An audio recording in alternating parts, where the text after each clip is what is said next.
Hello guys, finally हम लोग Dan Dan के करंट चैप्टर में आ चुके हैं, वो भी 7 महीने के बाद। इसके बाद से जो भी चैप्टर होंगे वो वीकली आएंगे। तो चलो चैप्टर स्टार्ट करते हैं। तो पिछले चैप्टर में हमने देखा था ये सब लोग यहाँ पर टाइफून ह्यूमन को हरा देते हैं, जिसकी वजह से इनके रास्ते का जो टाइफून होता है वो हट जाता है। और यहाँ पर चैप्टर स्टार्ट होते हमें छोटा सा फ्लैशबैक दिखाया जाता है, जहाँ पर हम देख पाते हैं डाइकी को यहाँ पर अपना ज़ूमा उसको अपने घर लेके आया होता है। और ज़ूमा उसको बोलता है कि तुम यहाँ पर रह सकते हो, टेंशन मत लो, मैं तुम्हारे लिए कुछ न कुछ करता हूँ। इतने में हम लोग प्रेजेंट में आते हैं, जहाँ पर डाइकी बोलता है कि ज़ूमा किधर है आखिर, जिसको सुन के राय बोलता है कि मुझे नहीं पता वो किधर है, आई होप कि वो वापस आ जाए। इतने में डाइकी यहाँ पर राय को बोलता है कि मुझे कॉकपिट के अंदर लेके जाओ। तो यहाँ पर राय पूछता है कि आखिर क्यों तुम्हें कॉकपिट के अंदर लेके जाऊं मैं, जिसको सुन के यहाँ पर डाइकी बोलता है कि मैं ज़ूमा की हेल्प करना चाहता हूँ। डाइकी की बात सुनकर यहाँ पर राय बोलता है कि क्या तुम पागल हो गए हो, आखिर ये तुम कैसे करोगे, तुम तो ठीक से चल भी नहीं पा रहे हो। तो यहाँ पर डाइकी बोलता है कि मुझे पता है कि प्लेन कैसे उड़ाया जाता है, जिसको सुन के राय बोलता है कि मुझे नहीं लगता तुम्हें प्लेन उड़ाना आता भी होगा, ये कोई वीडियो गेम नहीं है जो तुम आर्केड में जाकर खेल लो। जिसको सुन के यहाँ पर डाइकी बोलता है कि मेरे फादर एक पायलट है और वो कभी कभी मुझे कंप्यूटर फ्लाइट सिमुलेटर उड़ाने दिया करते थे। इतने में डाइकी यहाँ पर राय को बोलता है कि मैं इतने टाइम से तुम लोगों को बेवकूफ बनाते आ रहा हूँ, तुम और तुम्हारे दोस्त लोग कितने अच्छे लोग हो, लेकिन मैं वैसा बिल्कुल भी नहीं हूँ, मुझे बचाने का कुछ मतलब भी नहीं है, क्योंकि स्कूल में मैं अपने क्लासमेट्स को बुली किया करता था। जहाँ पर डाइकी सभी बच्चों के सामने अपने पापा का फ्लेक्स करते रहता है कि मेरे पापा एक पायलट है और मैं भी एक पायलट बनूंगा, जिसको सुन के वहाँ के बाकी बच्चे भी उसकी तारीफ करने लग जाते हैं, बोलते कि तुम कितने स्मार्ट हो डाइकी। इतने में डाइकी उसके क्लासमेट के एक बच्चे को बोलते है कि टारो तुम क्या करोगे आखिर, चलो बताओ, क्योंकि तुम पढ़ने में भी वैसे ठीक नहीं हो तो आखिर तुम कर भी क्या सकती हो, ज्यादा से ज्यादा तुम एक कचड़े उठाने वाले बन जाओगे या वैसे ही कुछ बन सकते हो। ये बातें सुनकर यहाँ पर जो टारो होता है स्माइल करते हुए बोलता है कि वैसे कचड़ा उठाना भी एक अच्छी जॉब है, थैंक यू तुमने ये बात बोली डाइकी। टारो की बात सुनकर यहाँ पर जो डाइकी होता है वो हैरान हो जाता है। तो यहाँ पर प्रेजेंट पे अपना जो डाइकी होता है यही चीज को सोचते रहता है और राय को बताते रहता है, बोलता है कि वो टाइम पे मैं कितना बेवकूफ हुआ करता था, लेकिन तारो एक बहुत बढ़िया इंसान है जिसने मुझे कुछ नहीं कहा, मुझे तो यही लगता है कि मैंने उसे बुली किया था, वही चीज का मुझे पनिशमेंट मिल रहा है अभी,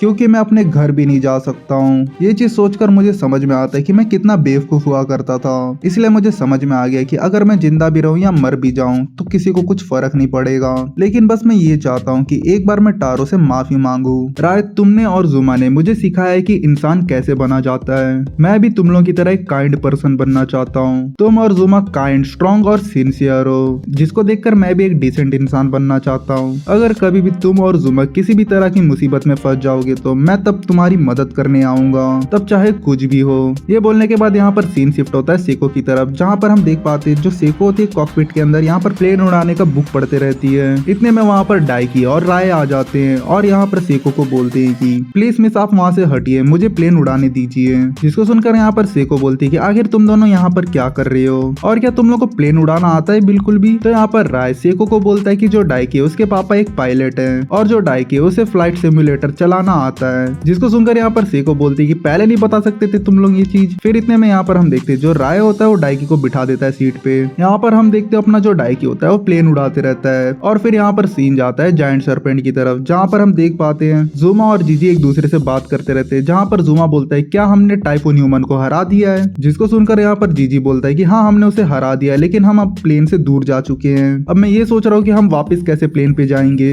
इतने में यहाँ पर जो मोमो होती है वो बोलती है कि आखिर ये वॉर्म किस तरफ जा रहा है। ये चीज देखकर यहाँ पर मोमो उस बुढ़िया को बोलती है कि आखिर तुम वॉर्म को किसकी तरफ लेके जा रहे हो, थोड़ा ऊपर की तरफ लेके जाना, हाँ मैं सिमानी की तरफ जाना है आखिर। जिसको सुनकर यहाँ पर कीटो फैमिली की लीडर बोलती है क्या तुम लोग मजाक कर रहे हो, मैं तो सीधा तुम लोग को अपने हाइड आउट की तरफ लेके जा रही हूँ, वहाँ पर ले जाके तुम लोगों का ह्यूमन सेक्रीफाइस दे दूंगी। ये बात सुनकर यहाँ पर जीजी के अंदर का इविल आई ट्रिगर हो जाता है और वो बाहर आने की कोशिश करते रहता है, जिसको यहाँ पर जीजी रोकते रहता है। इतने में यहाँ पर कीटो फैमिली की लीडर बोलती है जीजी मैं तुम्हारा भी सेक्रीफाइस कर दूंगी। इतने में यहाँ पर कीटो फैमिली का जो बेटा होता है वो उसकी माँ को बोलते रहता है मम्मी हम लोग एक ट्रबल में फंसने वाले हैं। जिसको सुन के कीटो फैमिली की लीडर बोलती है ओए बेवकूफ चुप, तुम देख नहीं रहे हो मैं यहाँ पर बात कर रही हूँ कुछ। लेकिन इतने में हम देखते हैं एक सार्क आकर इन सबको खा लेता है और सही टाइम देखकर यहाँ पर ज़ूमा और जीजी अलग हो जाते हैं सरपेंट से। इतने में ये लोग गिरते रहते हैं। यहाँ पर जो जीजी होता है वो इविल आई में ट्रांसफॉर्म हो जाता है और यहाँ पर इविल आई को बहुत गुस्सा आते रहता है कीटो फैमिली के ऊपर, इसीलिए वो सार्क को एक किक मारता है और वो बोलता है कि उस मछली के पेट से बाहर आओ, मैं तुम सबको मार दूंगा। लेकिन इतने में ये सब लोग नीचे की तरफ गिरते रहते हैं और इतने में यहाँ पर मोमो बोलती है इविल आई को